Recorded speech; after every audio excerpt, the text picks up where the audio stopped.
शेषाद्री पर्वतावर विश्व शांतीचा यज्ञ महान तपस्वी भृगु ऋषींनी आपल्या मुनी गणांबरोबर मांडला होता। त्यावेळी देवर्षी नारद मुनी तेथे प्रकट झाले। त्रिकाळाचे ज्ञान असणाऱ्या भृगु ऋषींना नारद म्हणाले, नारायण नारायण, या यज्ञाचे फळ ब्रह्मा विष्णू महेश यांनाच मिळाले पाहिजे, पण शेवटी या तिघांपैकी श्रेष्ठ देवता कोण? आपण सांगणे वशी, तिघांपैकी सर्वश्रेष्ठ देवता कोण? असा भगवान नारदांना प्रतिप्रश्न विचारला। नारद उत्तरले, भृगु ऋषींनी तिन्ही लोकात संचार करून तिन्ही देवांना प्रत्यक्ष भेटून त्यांच्यामध्ये श्रेष्ठ देवता कोण हे ठरवून त्या देवतेस यज्ञाचे फळ अर्पण करावं। प्रथम भृगु ऋषी श्रेष्ठ देवतेची निवड करण्यासाठी ब्रह्मलोकात जाऊन भगवान ब्रह्मदेवास भेटण्यास गेले। त्यांना वाटलं की सत्यलोकी आपला खूप आदर सत्कार होईल, परंतु त्यांना वेगळाच अनुभव आला। ब्रह्मदेवाने त्यांच्याकडे साधं पाहिलंही नाही। हे पाहून भृगु ऋषींना क्रोध आला। त्यांनी ब्रह्मदेवांची निर्बत्सता करून ब्रह्मदेवास शाप दिला, तुझी भूलोकात कोणीही पूजा करणार नाही। त्यानंतर भृगु ऋषी शिवलोकात श्री शिवाला भेटायला गेले। व्याघ्र वल्कलावर आसनस्थ झालेले शिव पार्वती एकांतात गप्पा गोष्टी करत होते, परंतु भृगु ऋषींच्या अचानक येण्याने त्यांचा एकांतवास मोडला। त्यामुळे शिवशंकर संतप्त झाले आणि येथे सुद्धा भृगु ऋषींची फार मोठी निराशा झाली आणि त्यांनी शिवाला शाप दिला की यापुढे भूलोकी तुझ्या मूर्तीची पूजा केली जाणार नाही, केवळ लिंग स्वरूपातच तुझी पूजा केली जाईल। ज्वालामुखी सारखे संतप्त झालेले भृगु ऋषी कैलास पर्वतावरून वैकुंठ लोकी भगवान श्री विष्णूंना भेटायला गेले।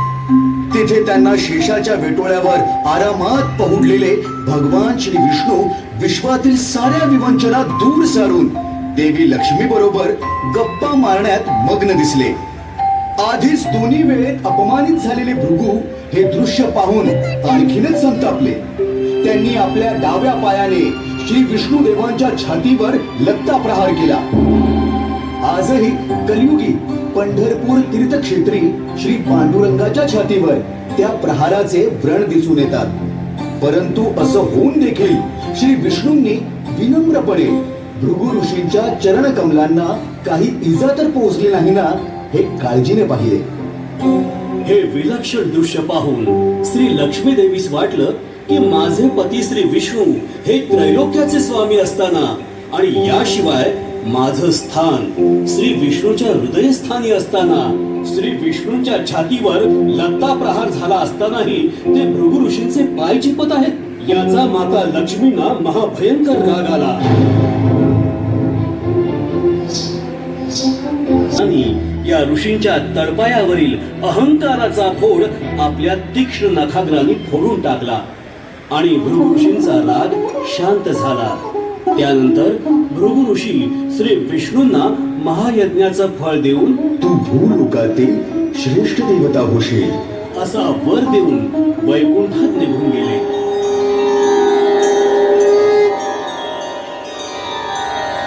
प्राणप्रिय पत्नी श्री लक्ष्मी देवींच्या विरहाने श्री विष्णू व्याकुळ झाले आणि तिच्या शोधात दाही दिशात वणवण भटकू लागले। रानावनात गिरीकंदरी गावानगरात शोधू लागले। अखेर थकल्या भागल्या निराश अवस्थेत सर्वांच्या दृष्टीपासून त्यांनी वास्तव्य केलं एका वारुळात।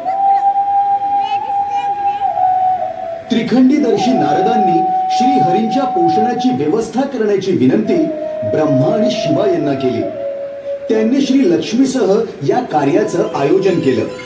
ब्रह्मा गाय झाले आणि शिव वासरू झाले, तर श्री लक्ष्मीने गौरवणीचे रूप धारण केलं। अशी रूप धारण केलेल्या गाय वासराची जोडी लक्ष्मी रूपी गौरवीने यादवांच्या चौल राजाला विकली या गाय वासरांच्या देखभालीसाठी एक गुराखी ठेवला. नित्य नेमाने हा गुराखी गाय वासराला चरण्यासाठी जंगलात नेऊ लागला. या गुराख्याचं लक्ष चुकवून श्रीनिवासन स्थित असलेल्या ठिकाणी गायीच्या रूपात असलेला ब्रह्म वारुळाजवळ दुधाचा अभिषेक करू लागला. निरंजनाय विद्महे निराभासाय धीमहि.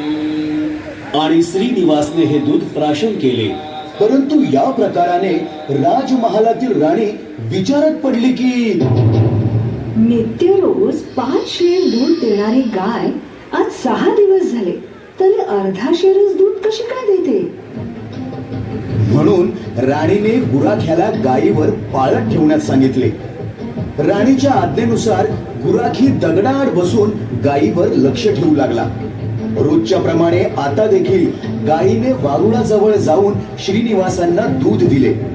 गायीचे हे दृश्य पाहून गुराख्याला राग येऊन तो हातातील जाडजूड काठीने प्रहार करण्यासाठी गायीच्या दिशेने धावला.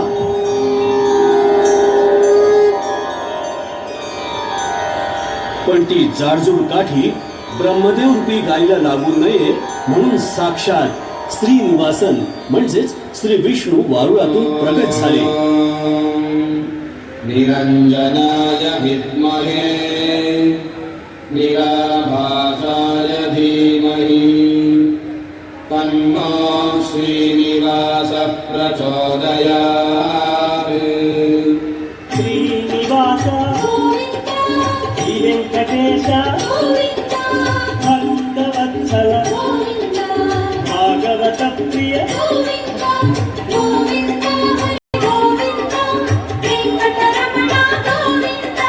श्रीनिवास